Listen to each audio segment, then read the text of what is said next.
वर्णन कर रहे हैं कि नायिकाओं में कितने प्रकार के अलंकार हैं। तो कहा कि एक तो अंगज अलंकार होते हैं नायिकाओं में, दूसरे अयत्नस मतलब जो बिना यत्न किए ही सुशोभित होते हो, बनावटी अलंकार नहीं, स्वाभाविक रूप से जो उसमें हो, अयत्नस अलंकार कहे जाते हैं, अर्थात बिना यत्न के जो है। दूसरी चीज जो है एक कृत्रिम भी अलंकार, नायिकाएं जो है श्रृंगार के 16 प्रकार के श्रृंगार बताए गए हैं। तो उन 16 प्रकार के श्रृंगारों में जो होता है वो कृत्रिम अलंकारों में उसका वर्णन होता है। और क्या नाम से इस तरह से बताए गए हैं, तो हम उसको बता रहे हैं आपको। नायिकाओं के अलंकारों क्या है, कितने पूरे अलंकार हैं नायिकाओं के, अब मैं पूरा बता रहा हूँ आपको। कहा यौने सत्वजास्तासाम अष्टविंशति संख्यकाः अलंकारास्तत्र भाव भाव हेलास्त्रयो अंगजाः। अब अंगज अलंकार कौन कौन है ये जान लीजिए। अंगात जायते थी अंगज, अंग से जो स्वाभाविक जो जायमान शोभा को बढ़ाने वाले होते हैं वो अंगज अलंकार कहे जाते हैं। यौवन में नायिका के सत्वजन, सत्वजन्य मतलब सात्विक जो अलंकार होते हैं वो 28 अलंकार होते हैं, 28 प्रकार के अलंकार होते हैं, समझ रहे हो नहीं। और युवा अवस्था में नायिकाओं के सत्वजन माने सात्विक जो अलंकार होते हैं वो 28 प्रकार के हैं। उनमें कौन कौन, भाव भाव हेला, भाव भाव हेला, ये 3 प्रकार के अंगज अलंकार कहे गए, समझ रहे हो नहीं। कौन कौन, भाव भाव हेला, ये 3 प्रकार के अंगज अलंकार कहे गए। उसके बाद क्या है, शोभा कांति दीप्तिश्च माधुर्यम च प्रगल्भता औदार्यम धैर्य मित्येते सप्तैव शिव अयत्नजा। 7 जो है ये अयत्नस अलंकार हैं जो बिना किसी यत्न के ही उत्पन्न होते हैं। शोभा, नायिकाओं को देख करके उनकी जो अपनी शोभा होती है, कांति, दीप्ति, लोग सब कांति दीप्ति और शोभा को सब एक ही समझते हैं, लेकिन वो सब भिन्न भिन्न है। लेकिन शास्त्रकार कितने बारीक चीजों का यहाँ विलक्षण वर्णन कर रहे हैं। शोभा, कांति, दीप्ति, माधुर्य, प्रगल्भता, औदार्य और धैर्य, इत्ते सप्तैव शिव अयत्नजा।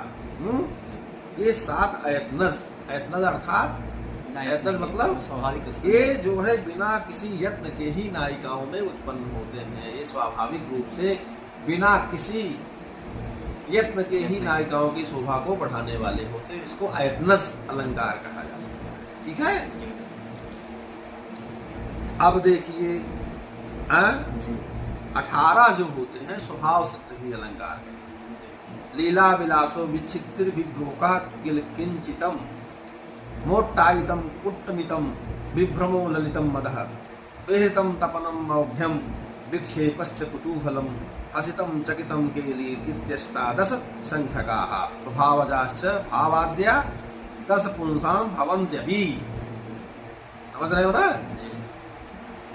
अब ये देखिए 18 जो है स्वभाव सिद्ध अर्थात और कृत्रिम भी अलंकार होते हैं। वैसे 16 श्रृंगार, लेकिन यहाँ शास्त्रकारों ने इसको स्वभावज, स्वभावात जायते स्वभावज, तो ये कृत्रिम भी होते हैं। परंतु देखिए कह रहे हैं कि एक तो लीला, लीला क्या है, विलास, नायिकाओं की लीला को समझना बड़ा मुश्किल है। उनका विलास सब हम एक चीज से वर्णन करेंगे, बताएंगे पूरा। विक्षिप्ति, विभोग, किलकिंचित, मोटायित, कुट्टमित, विभ्रम, ललित और मद, ठीक है। और क्या है, बृहितम, बृहित, तपन, मौग्ध, विक्षेप, कुतूहल, हसित, चकित, केली, ये 18 केली इत्याष्टादश संख्यकाः। ये जो 18 होते हैं, 18 स्वभाव सिद्ध अर्थात कृत्रिम भी होते हैं। कृत्रिम भी ये होते हैं स्वभावजाश्च भावाद्या 10 पुंसाम भवन्त्यपि। स्वभावज माने स्वाभाविक, और चकार से कृत्रिम भी होते हैं। चकारात कृत्रिम होते हैं ना, एक तो स्वाभाविक अलंकार है और चा से कृत्रिम भी। महिलाएं कृत्रिम श्रृंगार भी करती, बिना कृत्रिम किए उनको चैन ही नहीं रहेगा। हाँ? तो इनमें भाव से धैर्य तक जो है भावात्यागस पुरुषाम भवन्त्यपि लिखा है कि भाव से धैर्य तक नायक के भी क्या नाम से ये अलंकार हो सकते हैं, लेकिन ये सब नायिकाओं के आश्रित होने पर विशेष वैचित्री की पुष्टि जो है नायिकाओं के लिए यहाँ किया गया है। नायक के भी हो सकते हैं और लेकिन विशेष चूंकि प्रकरण नायिकाओं का चल रहा है इसलिए विशेष वैचित्री की पुष्टि नायिकाओं के लिए यहाँ बताई गई। पूर्वे भावादेव धैर्यांता 10 नायिका नाम भी संभवंती, वही हमने बताया, किंतु सर्वेप्यमी नायिकाश्रितायो विक्षिप्त विशेषम पुष्णन्ति। हाँ? तो नायिका विशेष की पुष्टि करते हैं। अच्छा, तत्र भाव। अब भाव किसको कहते हैं ये तो जानना चाहिए ना, कहते ना इनके भाव, तो नायिकाओं के भाव को समझिए। क्रिया चरित्रम पुरुषस्य भाग्यम दयो न जानाति कुतो मनुष्यो। तो भाव क्या है? निर्विकारात्मके चित्ते भावा प्रथम विक्रिया। समझ रहे हो नहीं? कहा जन्म से विकार रहित चित्त में।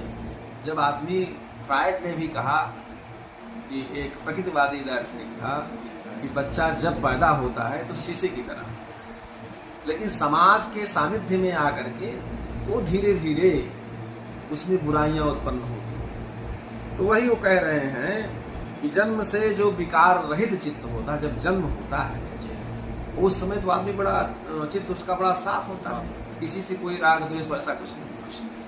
तो जन्म से विकार रहित चित्त में प्रथम उद्बुद्ध, जो प्रथम उद्बुद्ध उत्पन्न होने वाला जो विकार है उसको क्या कहते हैं? हाँ। मतलब पहले शुद्ध अंतःकरण, मलिन, किसी से कोई कुछ न रहे, लेकिन प्रथम जो उसके चित्त में प्रथम विकार का जो आविर्भाव होता है उसी का क्या नाम है? हाँ, उसी भाव। समझ रहे हो नहीं? जी समझे ना? जी। तो जन्मतः प्रभृति निर्विकारे मनसी उद्बुद्ध मात्रो विकारो भावः लिखा है। जन्म से लेकर के जन्म से विकार रहित जो मन होता है और उस विकार रहित मन में जब प्रथम विकार उद्बुद्ध हो तो उसी का नाम क्या है? अच्छा,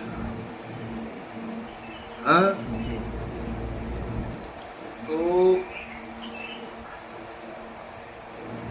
देखिए कहा कि अब उदाहरण देखिए, उदाहरण बताइए। सयो सुरभि काला सएव मलिनालिरः, सएव अबला किंतु मनो अन्यदिव दृश्यते। कहा कि वही यह बसंत का समय है, सएव सुरभि काला समय है। यह जैसा मतलब पूर्वानुभूत ये वो सुरभि काल है, बसंत ऋतु है।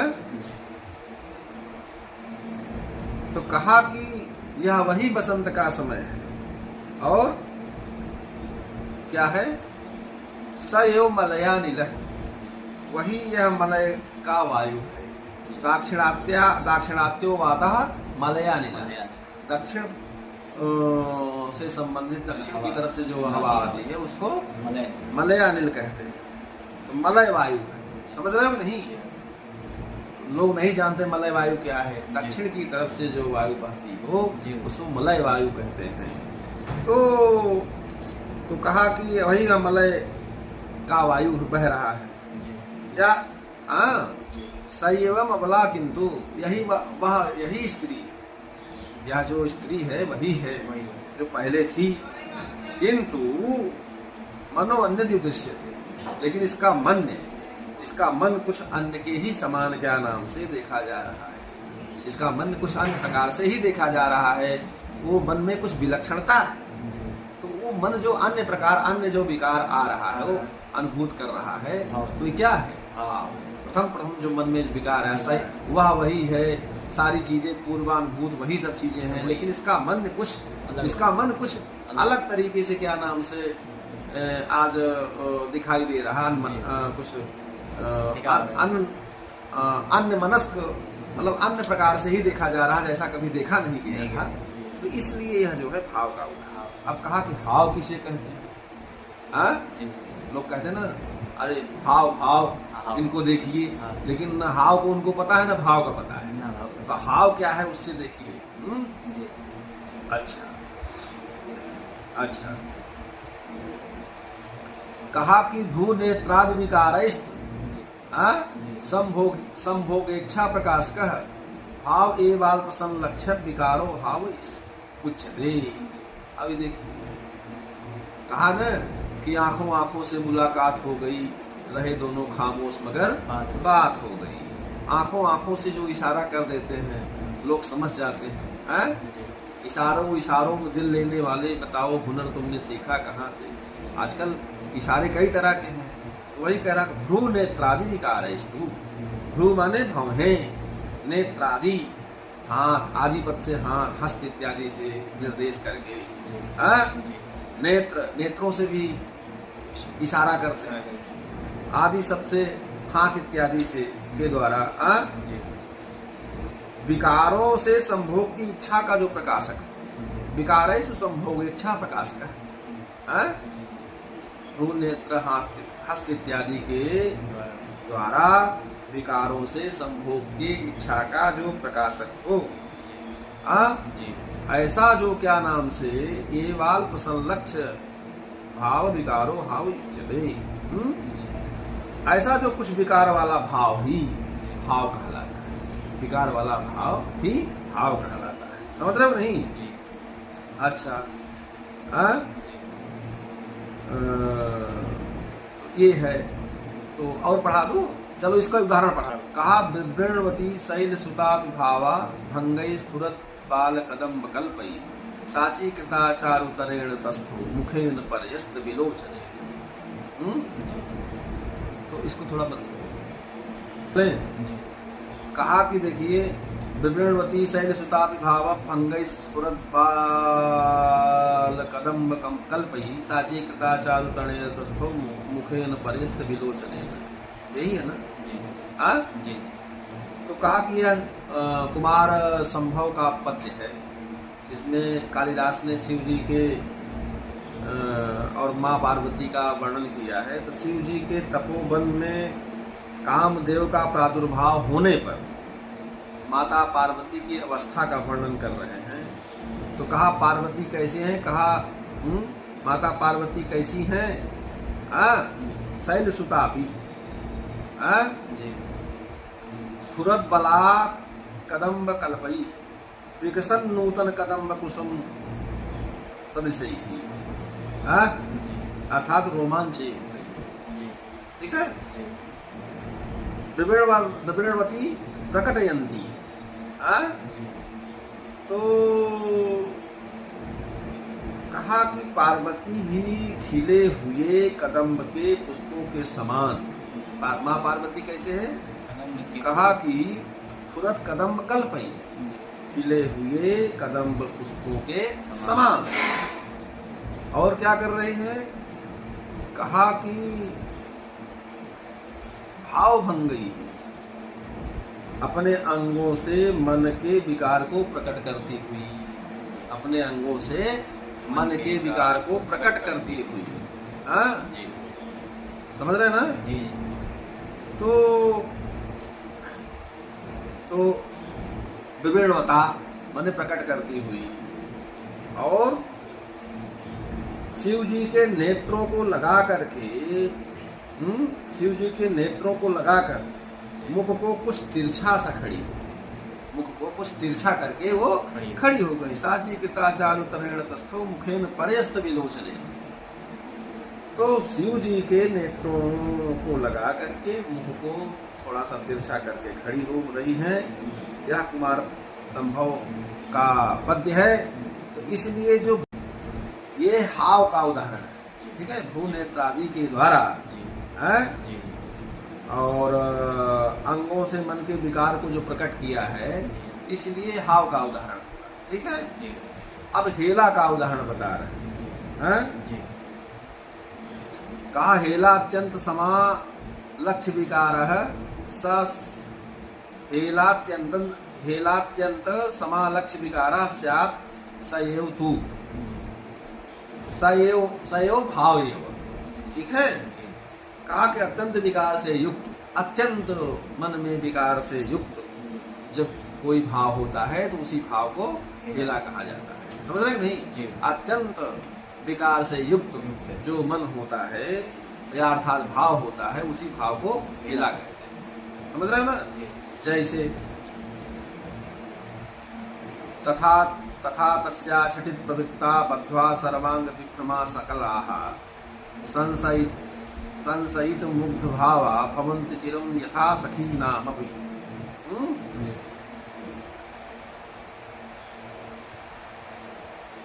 उस तस्याः तथा झटित प्रवृत्ता बद्ध्वाः सर्वांग विभ्रमा सकलाः।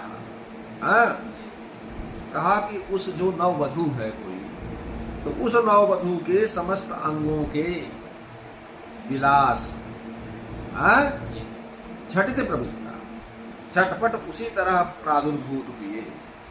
झटपट, तत्काल, झटपट उसी तरह प्रादुर्भूत हुए जैसे जिससे संशयित मुग्ध भावा भवन्ति चिरम यथा सखीना। जैसे कि उसकी सखियां, उसके सखियों को भी उसकी मुग्धता पर बहुत संदेह, शंका होने लगी। समझ रहे नहीं? अर्थात नई वधू होगी तो उसमें क्या नाम से शील, संकोच ये सब होगा, लेकिन वो ऐसी झटपट से प्रवृत्त हो गई तो वो क्या नाम से उसकी जो सखियां थी उसको भी ये विश्वास नहीं था कि ऐसा कर जाएगी, तो बड़ी वो थी। तो ये समस्त मतलब अत्यंत विकार से क्या नाम से युक्त रही, इसलिए ऐसे भाव को यहाँ हेला का उदाहरण बताया गया। तो बस